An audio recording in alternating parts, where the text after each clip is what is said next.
Do you know about the deadly risk of not sleeping well and its association with diabetes as well? Hi, I'm Fareeha Rizvi. I'm a diabetes specialist, endocrinologist, and I'm on the set of my live health phone-in show, Health Matters, where every week I host a 1-hour live health show. And today on my show, a woman called in and asked about how to sleep better. And this is a topic I get asked about every day. You know, the longer we couldn't discuss this for long enough. In fact, there have been a lot of studies that show that not sleeping well is associated with increased risk of death, and particularly not sleeping well is also associated with an increased risk of pre-diabetes and type 2 diabetes. And my mission in life is to help people reverse these conditions without medication. So even though I'm a doctor, I want to help you reverse your pre-diabetes and type 2 diabetes without medication. One way you can do this is by sleeping better and getting good quality sleep and not sacrificing your sleep.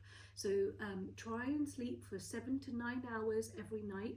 There's no magic number that will suit everyone, but you need to find an amount of sleep that will suit you, and this will help regulate your blood sugar. It helps to regulate cortisol levels, it helps to regulate insulin levels, and particularly if you are a shift worker as well, because there's evidence to show that people who work shifts have an increased risk of abnormal blood sugar, which can lead to pre-diabetes or type 2 diabetes. So if you're a shift worker, you need to regulate your sleep better and catch up on sleep. The problem is if you lose a few hours of sleep, you can never really make that up. So what I want you to think about is whether you're getting sleep deprivation on a daily basis, where you're getting an hour or two less of sleep every day or every week that you need, versus chronic sleep deprivation, because there's something you can do about improving your sleep now to avoid chronic sleep deprivation, because there's evidence that chronic sleep deprivation can lead to an early risk of death, like I mentioned.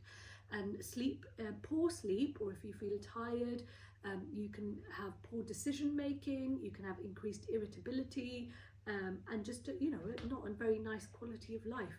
And other hormones that are also affected by sleep are serotonin and ghrelin.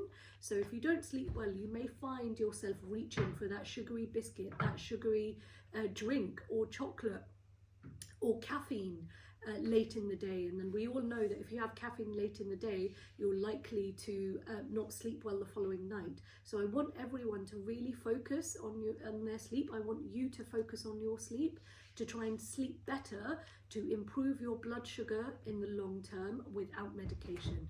Many thanks, and follow for more.